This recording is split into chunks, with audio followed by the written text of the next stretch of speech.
Hey, what's up? I'm Marty Yang, creator of the Lucky Brain podcast. Thanks so much for tuning in. If you're enjoying the content, please hit the like button and also subscribe to my channel. Thanks so much. Hope you enjoy.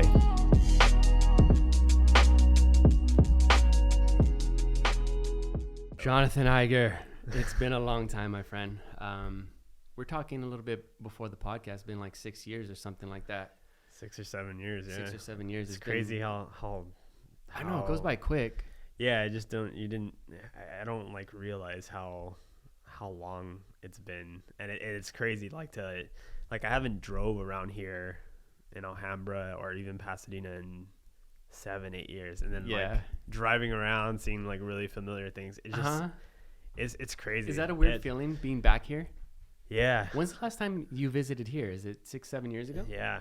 Because I came here when we were living in Seattle. I came to Disneyland with my kid, but we didn't have a car, so we stayed like Near Disneyland. in Anaheim.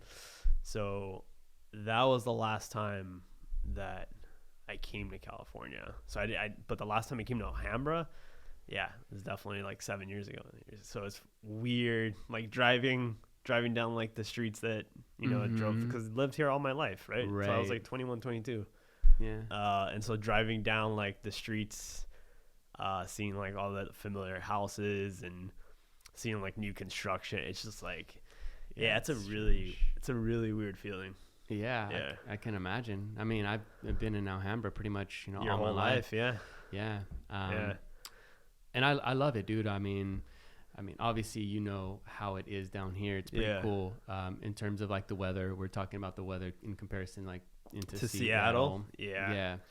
I've been traveling pretty much like different places around, and I don't know if it's just like a bias because my family lives here. I grew up here. Yeah. That I like it here so much. But I don't know. There's something about the weather that I really like, and something about it's being close to the beach, having the city nearby, having the deserts, having snowboarding, That's true. Yeah, I mean, like, there's a lot of like accessible, like, there's a lot of accessibility, right? So like, it's like you're 40 minutes or 30 minutes from everything, if you're like central. Exactly. Especially here, like in this area. But yeah, living in like, so I've lived in Seattle, lived here all my life, and then lived in Florida for a good chunk of my life too. Yeah. So I guess all that's left is like New York now, just like the last corner. Yeah. Which we've been considering moving to New York, but yeah, like Seattle is, I don't know. Seattle is, first of all, like beautiful, like super green. Like, I heard insane amount of trees. I want to go there for sure. Yeah, no, it's beautiful because it rains all the time. Yeah. But there's still sunshine here and there. Like you were saying, during the summer, it's like gorgeous. During the summer, it's literally the best place to be. Like in the entire world, dude. Like you have, I mean, even if you're not an outdoors person, just being in Seattle or being in Washington during the summer, it makes you want to go outside because everything's so like, the air is just so, man, it's, but then again, you don't have like, you don't have the beach there like you do in Florida. Right. Here you have beaches, but it's like the water's cold most of the time. Water's right? cold. And you see a fucking diaper wash up. Yeah, exactly. Yeah, it's true. But yeah, Seattle's like super clean and beautiful, and it's a different kind of city. But then you got to deal with, I think the main con of Seattle is the gloominess. Right. It's like every place you live at, you got to pay a price for like the good that it has. Right. Here you have the sunshine like 24/7, never rains, which causes fires. Right. And then you got like almost 4 million people living in Los Angeles. Yeah. Super crowded, super dry. The smog, the traffic. Yeah. So there, like you said, there's pros and cons to everywhere. Which growing up, like, do you remember growing up and like there being fires all the time? Nah. No, right? Mm-mm. Like I remember there being a fire here and there. But now it's like every year there's like like the multiple world's times a burning. year. Yeah, yeah. It was a trip. That doesn't bother you though? Yeah, like it living does. here now? Yes, it does. Because it directly affects you, right? Like yeah, you see you're ashes coming inhaling down. that. Yeah, You yeah. see the ashes on your Yeah. car. You're like, damn, I'm breathing that in. It's like, Yeah. man, this can't be really good for my health. And that lasts like almost a month now, right? Yeah, the fires last. Yeah, they last a long time. They're Yeah. so big and they spread rapidly. And Yeah. you know, it's pretty nuts when it comes down to it. Yeah. But in the end, I don't know. I'm not sure if I will live anywhere else. I think that I just like traveling to different places. So I definitely, if you're still in Seattle next summer, I definitely want to come check that out. I'm pretty confident we are going to be living in Seattle. But yeah, definitely check it out. Like it doesn't rain as much as people say. The rain there is like drizzly all the time. Drizzly. Yeah. It's just drizzle. Kind of like Hawaii. You been to Hawaii? No, I've never been to Hawaii. Hawaii It's like that. Drizzles here. Oh, like, really? Pretty consistently here and Okay. there, and then it'll go away. Florida's the other end of that spectrum where it's like Florida has a lot of sunshine, but when it rains, like it pours. Like you can't go outside. Yeah. But then it only pours for like 15 minutes, and then you can go outside again. Yeah. But then you get attacked by mosquitoes because the rain just like spawned a bunch of like 5,000 mosquitoes. Yeah. So it's like, yeah, Miami's a whole nother. Florida and Miami is just like, yeah, whole nother beast of like Right. people and weather, and just like it's a clusterfuck of like I don't know. Yeah, Florida is interesting. I've been to Miami. I've been to Orlando. Yeah, We met up in, I think, Orlando or something like that. I think I seen you. I feel like we did. Yeah, and yeah, that was like in 2011. yeah. So it's interesting. But what made you like want to travel or like live in other cities? Was it just I job think- opportunities? Yeah, I don't know. So I don't. It was a chain of events that made me end up first moving to Florida. If those events never happened, yeah, I would have ended up just staying here probably. But I think, moving to Florida, I went up there when I was like 21.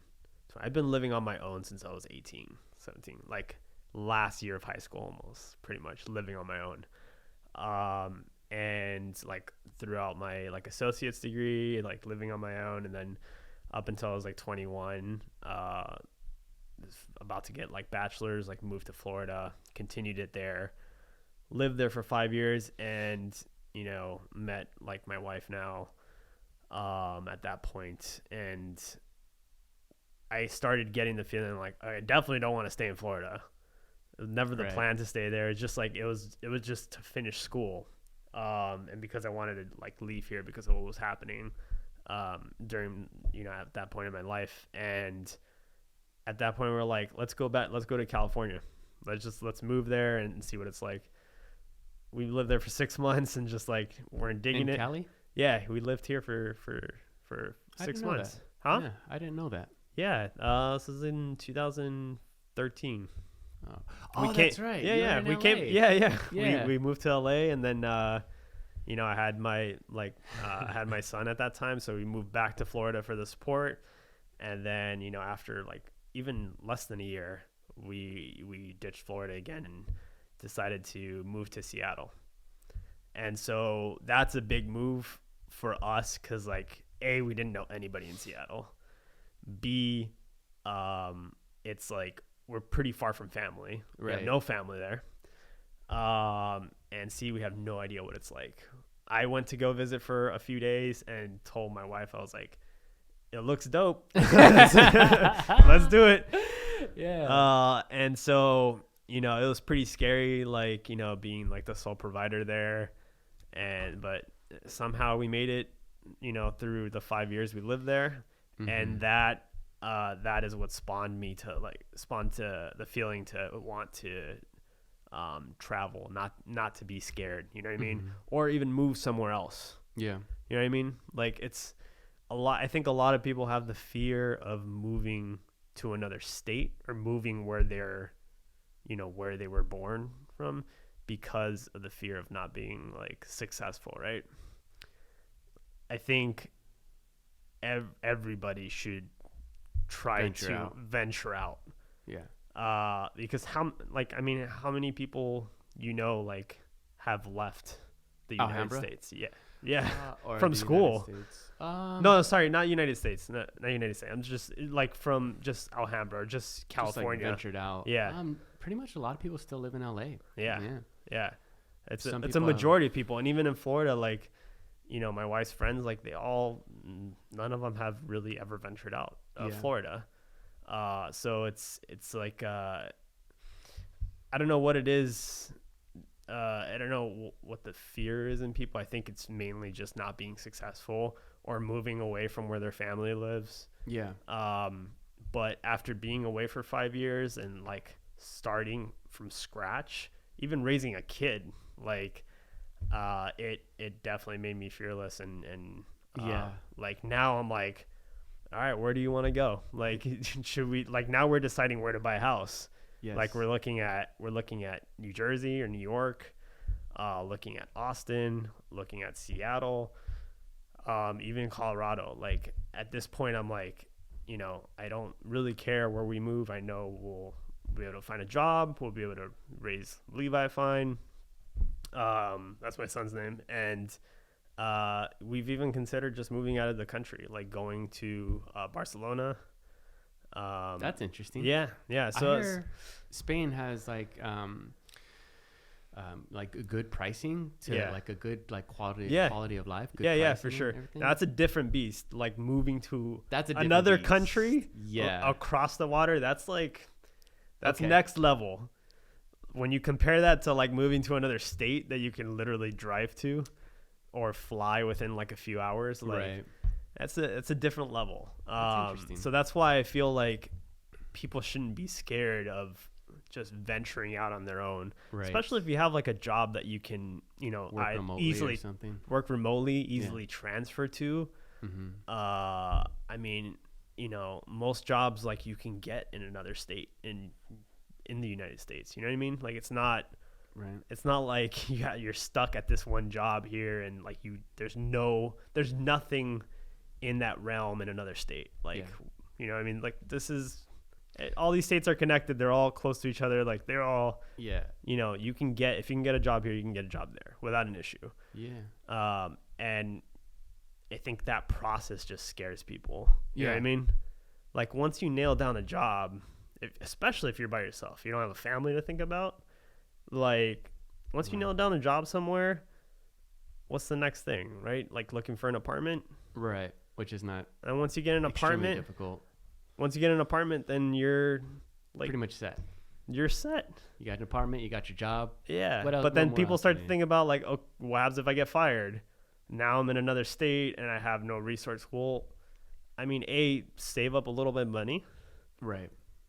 But worst comes to worst, like you can come back. Yeah.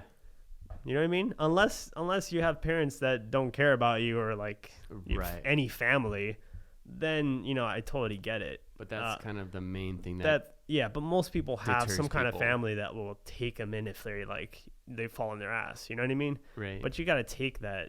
You got to take that leap. Yeah. And when you took that leap, you learned a bunch of new things about yourself, I'm sure. Yeah, I did. I mean, which helps your personal growth. Yeah, definitely. Like I had to, obviously, being a sole provider, I couldn't stay static. Like, I started off with I don't want to say a low wage job, but like it was definitely like, around the 50,000 range to support a family of 3. Right. In Seattle. I have no fucking clue how I did it. No clue how it was possible. Like I know we struggled a couple times, like with buying certain things, but I knew I couldn't stay static. So after like 2 years there, I wasn't getting, most jobs don't give you a huge raise. Fucking 50 cents a year. Bullshit. Yeah, 50 cents, $1. Like that's not a huge raise. So I was like, all right, I can't stay here for like continue to stay here for like a year or two. Like 50 cents $1 is not gonna do shit for me. So at that point I had to make moves and jump jobs basically. So I was like, okay, after 2 years, after like seeing what the raises are, I'm like, okay, I I'm going to start job hunting. And then I jumped, from that to that next level. You know what I mean? Like talking about a 20%, 30% raise, like to the next level. Yeah, you need like and so yeah, different job in order to jump that high. Yeah, exactly. Stay. No, you can't. Like, I still don't understand. Like, I don't know. My mentality may be different than most people, but I know a lot of people that stay at one job for years. Yeah. For me, it's like, I guess being in that position where I had to like constantly seek the next thing to get, climb up the ladder. I can't think like that anymore. I can't think like just staying at one job for years. You know what I mean? 'Cause I'm losing money in that sense. And it's like, I guess most jobs like frown upon like switching job. Yeah. Especially when you're interviewing, you're like, yeah, I want to be with you guys for a while. I want to stay with the company and grow. But bro, your resume says different. Resume says different. Yeah, it does. So and it looks a little bad, but I'm not saying to do this like every single year. Yeah. I had to do that because I had to like make money as a sole provider. I was like, I can't stay here and make the same amount or make $1 more. Like I had to climb up that ladder pretty quick within 5 years. So I had a few different jobs while I was there in Seattle. But I made my way starting from where I was. I'm making like 110 or 120% more than I was making when I first started. So, again, it's like, that's great, dude. Yeah. I don't know if that's too. a bad thing though. You know what I mean? No, like, hell no. Well, here's the good thing about it in my eyes is that, like, if you look at it from like an evolutionary perspective, the pressure that has been put on us from time to time has made us become like who we are. Right. But if you don't have that pressure put on you, then it's like you don't grow. Right. Exactly. So I can tell just talking to you after, 6 or 7 years, the growth that you've experienced is like, it's tremendous. Yeah. And so it's a very good thing that putting yourself in a situation that gives you some pressure to help you grow. Yeah. That's perfectly fine. That's great. I didn't realize it at the time. That's what was happening. But looking back on it now, I'm like, first of all, I'm surprised, like I made it, you know what I mean? Like I was able to support my family, put food on the table, keep a roof over our head for 5 years and still going, and there wasn't once where like, bro, we had zero savings. No saving. We moved to Washington. No savings. Wow. No, you know what I mean? Like our only plan was like, hey, if we mess up, or if something happens, we move back to Florida. Like we got our family there to support us. Right. But I didn't want to fail. Like nobody wants like, hey, we can't do it. Like nobody wants that failure. You know what I mean? So it was hard to go. It was scary, like going there with that mindset of, I don't think I could rid myself of the mindset of like, hey, I'm scared. Like I don't want to fail. Yeah. But at the end of it, it's, things worked out. Yeah. Like it just once I realized like what I have to do, like. And how much I need to make, and like it just kept like, it's just like a domino chain. Like I just kept going. Yeah. So we should probably tell people what you do. You're systems engineer. So I started off started off at the bottom of the chain as like a technical support, for a company, like an architecture company, and then moved my way up from technical support to system engineer, and then senior systems engineer, and now I'm a senior systems engineer at one company, and then software engineer is what I'm at another company. And what's the difference between those two positions? So software engineer deals more with the systems engineer deals with more of like the architecture of like the infrastructure, like so the physical servers and everything like that. Software Hardware engineer deal versus software. Exactly. But there's a lot of jobs that kind of mix the two positions. So the title is not very like it's not a very like good description of what the job entails. I see. So they'll do like a systems engineer, but they'll mix software engineer with it. Oh, okay. So, I'm moving away from systems just because I've been dealing with like that whole technical support system side of things, and I want to move into artificial intelligence. Yeah. I guess this guy took over the TV. It's cool. I want to move into artificial intelligence and just programming for like AI or even like autonomous vehicles. Like that's my passion now. And so, I just, again, it's that transition. It's the mentality I have of not staying static and not staying in the same kind of, just like constantly changing, constantly growing yourself. Yeah. Like I don't believe in staying static. What is it about artificial intelligence that, I guess, interests you? It's the whole,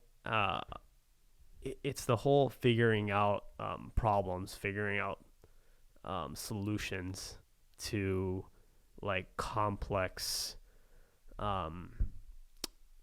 problems, and so I feel like a lot of AI is not like a lot of AI nowadays is not really AI. It's built from the ground up, but it's like now that there's like data engineering and data mining, like a lot of companies are turning like machines into AI. So like Tesla, for example, right? Tesla, the way they get their data to make their cars smarter on the road is they collect their data from all the cars that they have on the road. Right. It's through cameras, right? Through cameras, yeah. So the cars have 8 cameras, right? And they pick up all that data, and then you multiply that times, I don't know how many cars Tesla has on the road, a lot. Hundreds and thousands of cars. Different scenarios across all of those. All that information is being fed into a computer, like just to keep it simple. And that computer sees every single scenario.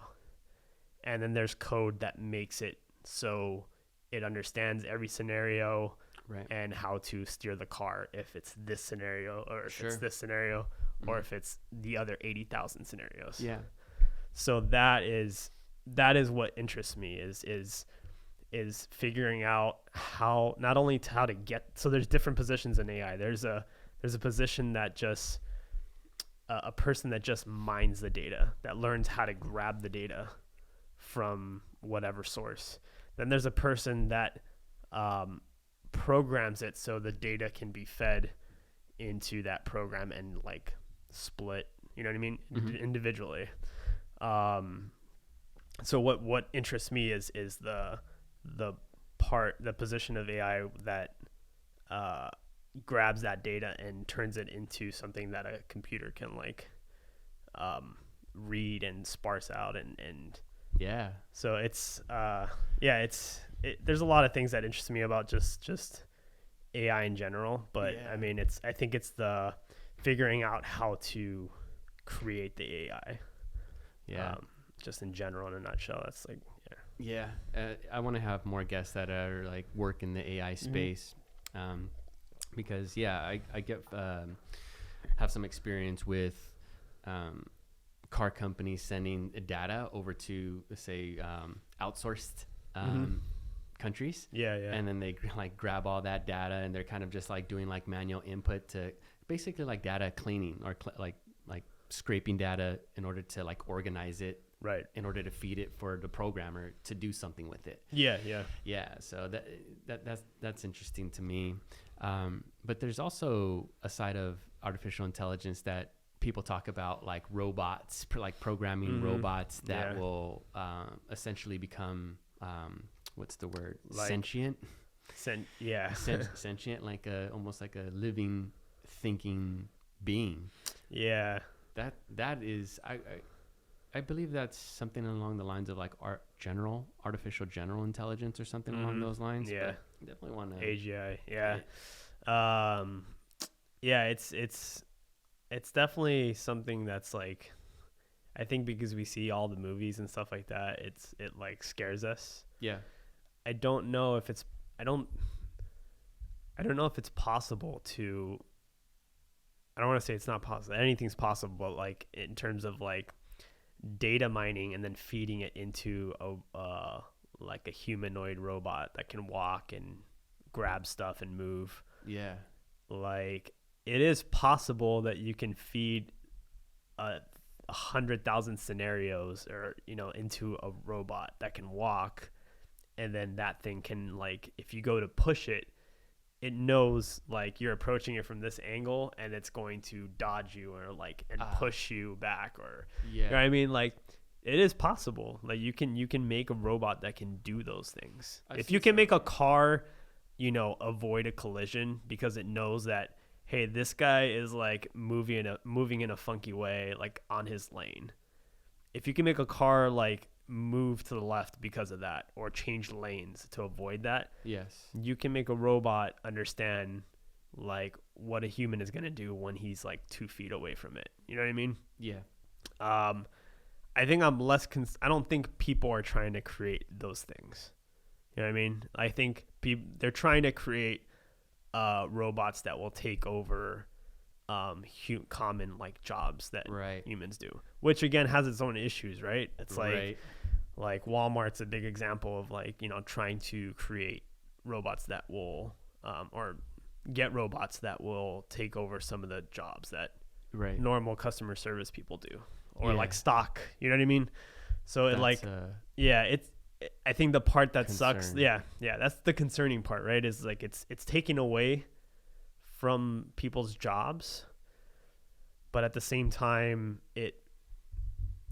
I'm trying to see like the positive in it, you know? Sure. It creates more jobs because people have to make those robots and everything. Yeah. But at the same time, it takes away from those jobs. Right. You know? This is something that Andrew Yang, who was presidential candidate. Yeah, I remember him. Talks about automation and the wave that's coming, and how like automation, if you go to an AI, has replaced like a bunch of like manufacturing jobs. Yeah. It's going to take over like a bunch of jobs when it comes to like call center work.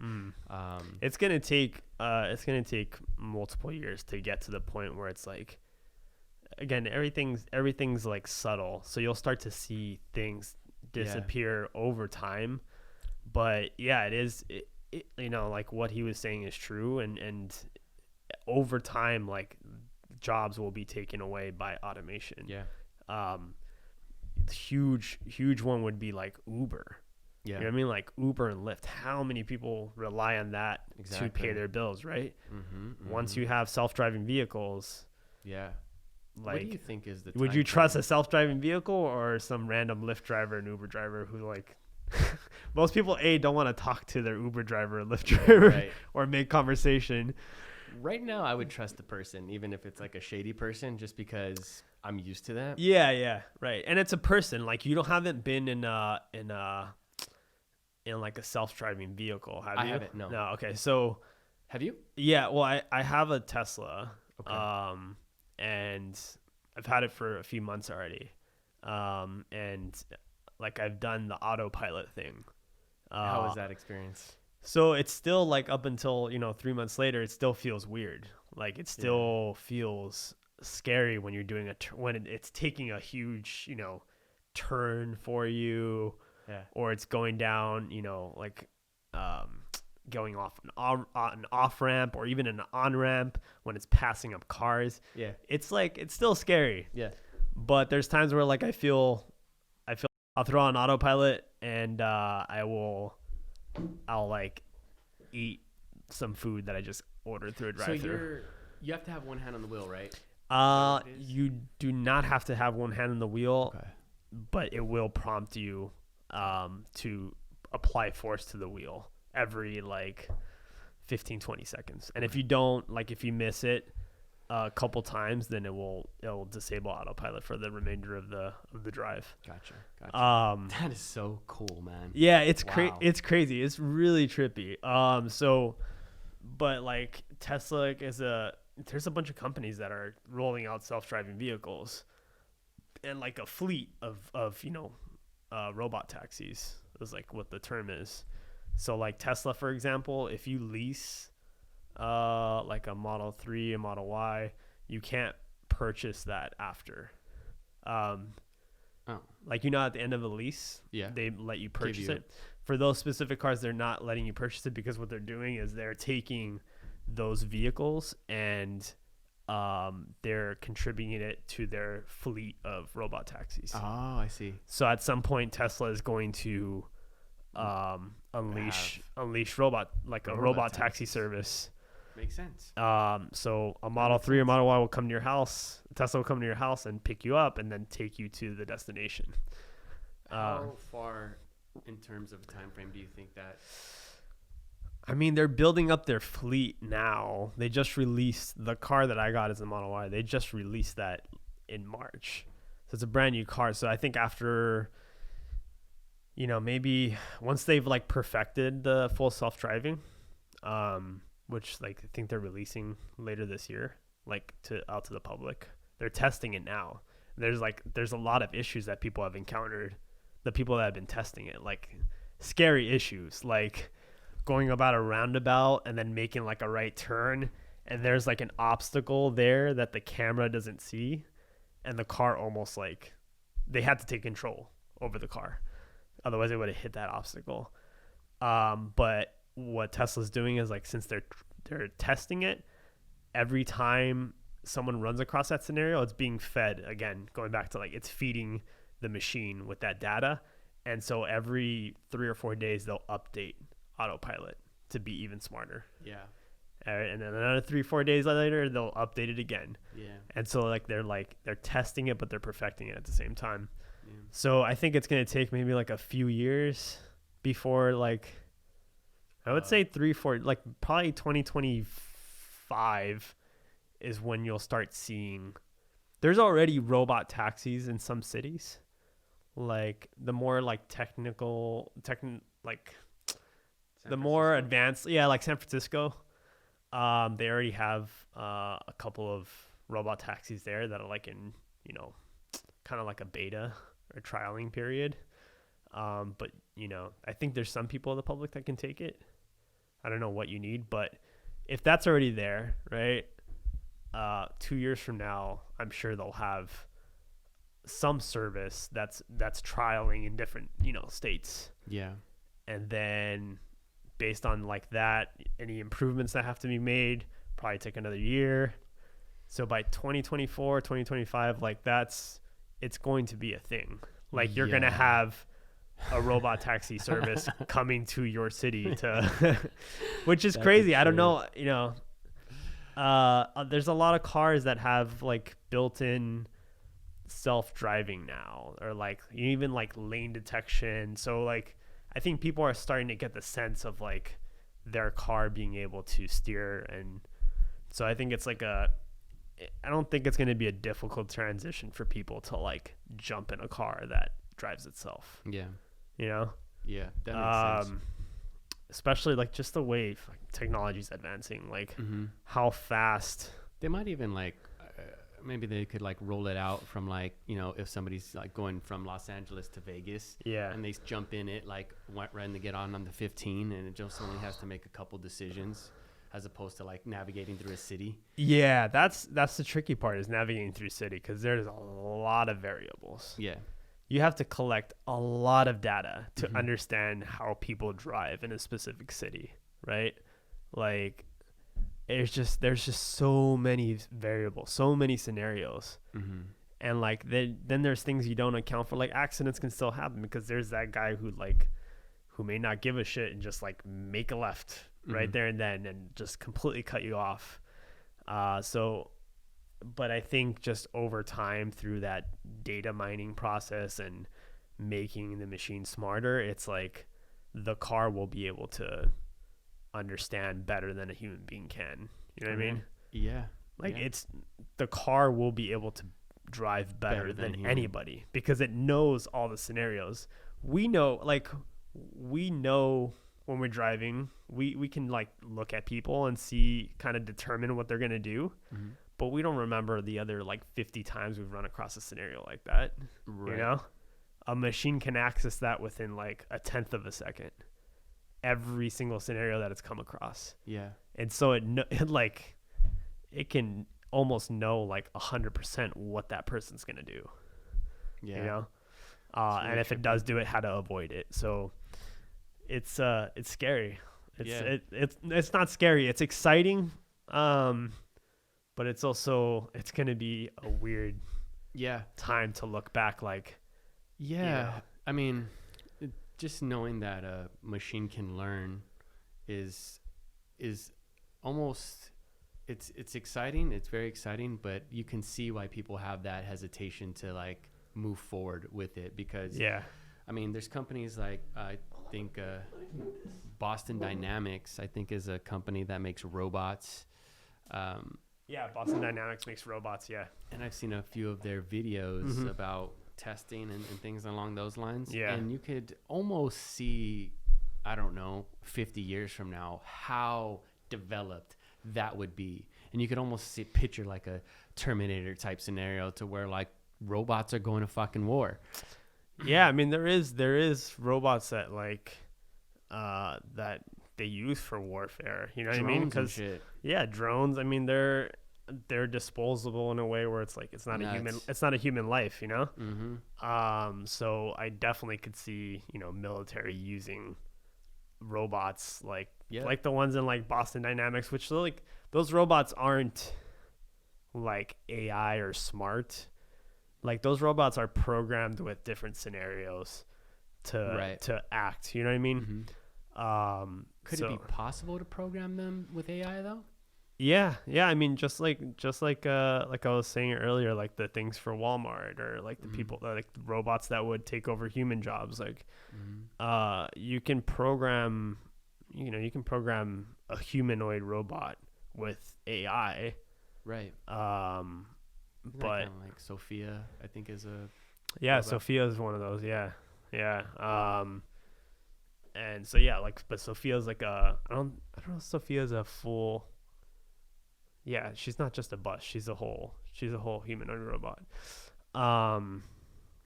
But yeah, it's things like Sophia, or just you can totally program any like thing. Yeah. Even the dog from Boston Dynamics to be smart. But it just like obviously it takes time to create software that can take data and process it that way and process it quickly. But it's a very interesting industry, artificial intelligence, and kind of like the potential for it. It's kind of unlimited. Yeah. The only thing AI right now it's the way it's being used for marketing, like advertising across like all the social networks. That's the crappy part. Like, you know what I mean? Like, obviously that's not going to stop, but that's the crappy part, because how do you get that data, right? How do you get that? Like, I'm sure people have already seen like the Social Dilemma thing on Netflix. Like that's the crappy part, is like, okay, how do you get data to advertise to people? You have to record what they're saying. Yeah. Or you have to grab what they're saying. So, and like, I'm sure you've come across a scenario where like you say something, you never even typed it into Google, and it comes across your feed. Yeah. Right? Yeah. So scary stuff. That's pretty scary stuff. And it's 100% real. Like, I've noticed it many, many times. And just until recently, like just like a week ago, like my wife and I were talking about melatonin.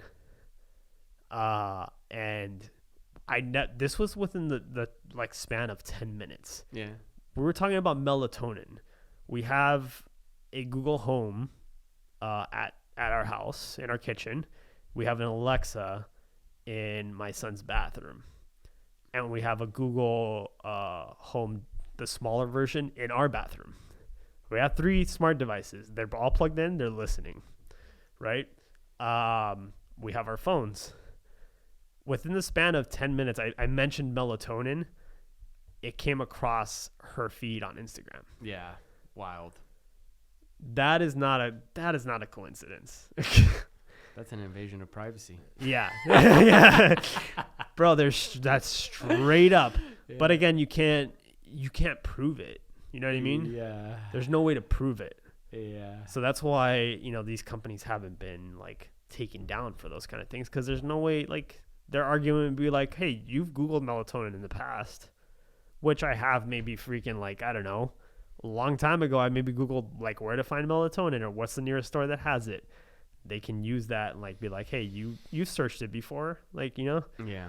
But yeah, dude, and it's happened already. Like, I can't even count on 2 hands how many times it happens. Right. Or it's happened already. So that's the scary part, is like using AI for data mining, like by using AI, just data mining by grabbing people's like responses or like listening to people. Yeah. That's the crappy part of artificial intelligence. Yeah. Yeah, man. It's not like, and I think about it, I'm like, it's not like they care what you're saying. Like, again, it's if you've seen The Social Dilemma, you'd understand like more in a nutshell what it's like. But they're grabbing, what you're saying, and they're feeding it into a machine that knows how to feed an advertisement to you, right? Yeah. They don't care about what you're saying. So for a while there, I was like, that's why we have a Google Home. We have an Alexa. We have 3 smart devices listening to us. For a while there, I was like, I don't really, I know they're listening. I don't care.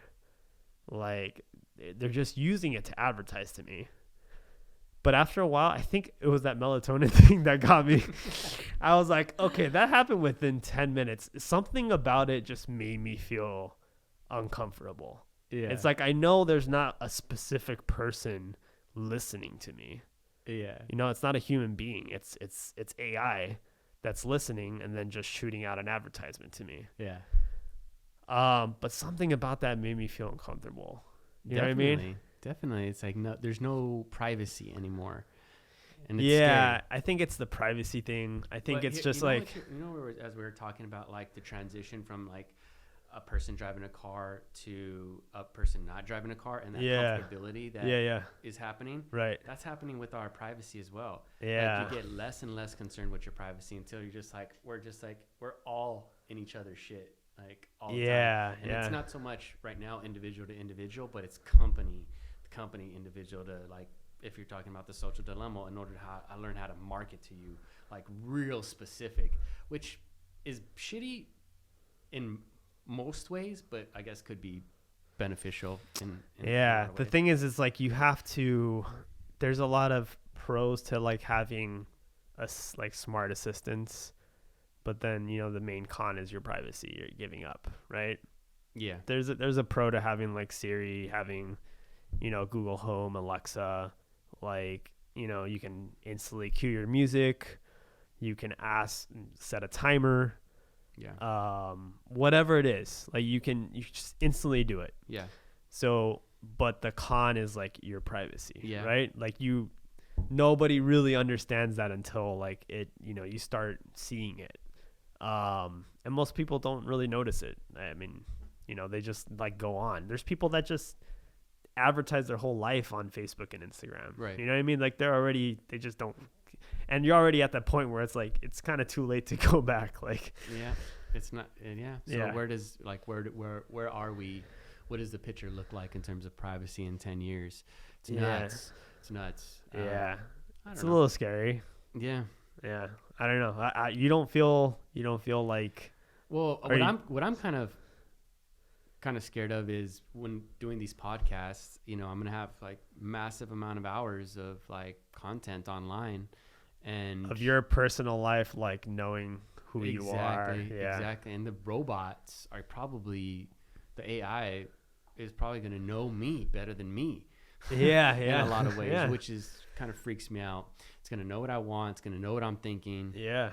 So in that ways, I am a little bit freaked out, but at the end of it all, I think people have to understand most people that have programmed these AIs and stuff like that, they don't care about listening to a specific person. Right. You know what I mean?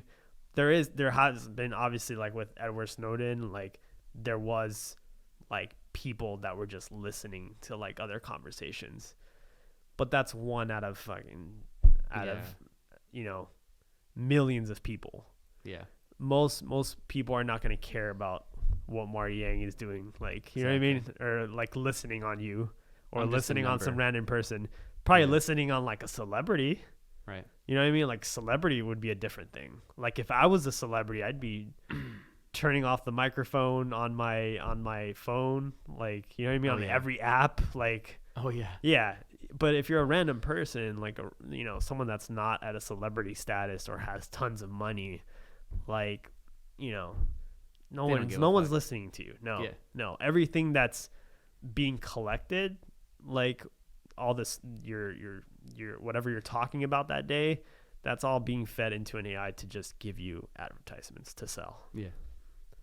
That's it. Period. So I think that's what made me like not care for a long time, but up until this happened, now we're at the point where like we unplug the Google Home, we disable the microphones on like the specific apps that use your, you know what I mean? I got privy to that as well. Yeah. I think before the after the Social Dilemma, it really hit me. After when I watched the Social Dilemma to get I knew it about the Social Dilemma. The Social Dilemma just like kind of cleared it up for me. Yeah.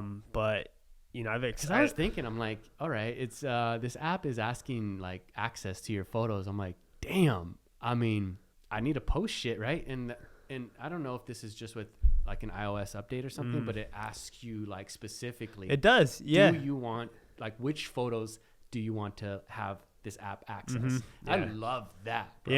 Yeah, for sure. But there's things like total access. Yeah. But then there's things like in the new iOS, there's like a little dot that comes up here, right? What is that? So when you go to like Instagram and you like open up the camera, or you open up anything like that, it'll show you a green dot that it has the camera on and an orange dot that it has the mic on. Interesting. Again, I have my phone locked. There's no dots, right? Both my wife and I had our phone locked when we mentioned melatonin. Ooh. So those dots were not there. But apparently it's still listening. Yeah. Or was all your stuff plugged out from your Google, Alexa, and all that? No, the Google Home was plugged in. Could it be that? It could be. I don't know. It's one or the other. It's fucking nuts, dude. Yeah, it's crazy. But yeah, I don't know how we're gonna feel like years from now with privacy. Yeah. You know what I mean? I think it gets to a point where, anybody can look up on your life. You know what I mean? Because it's kind of already like that through social media. Oh, it's there. Yeah. I could go back to when did you start Facebook? Like when? 2006, 2007. Yeah. You could go back through someone's history. I have like videos of. Yeah, exactly. Yeah. Yeah, you can go back through people's histories. I think, and people are streaming live. Like we were just streaming live. Yeah. You can just fucking tap into people. Yeah. It's gonna get weird, man. Yeah. It's gonna get weird. Yeah. Cool, dude. I mean, we've been talking for about 50 minutes. Let's. Did it stop? Keep recording or? No. We're good. Yeah. But let's end it there, dude. Yeah. All right. Let's cool. end it right there, man. Eiger, thank you so much for doing this, man. Appreciate it. Of course, man. All right. Of course. Peace. Hey, what's up? I'm Marty Yang, creator of the Lucky Brain podcast. Thanks so much for tuning in. If you're enjoying the content, please hit the like button and also subscribe to my channel. Thanks so much. Hope you enjoy.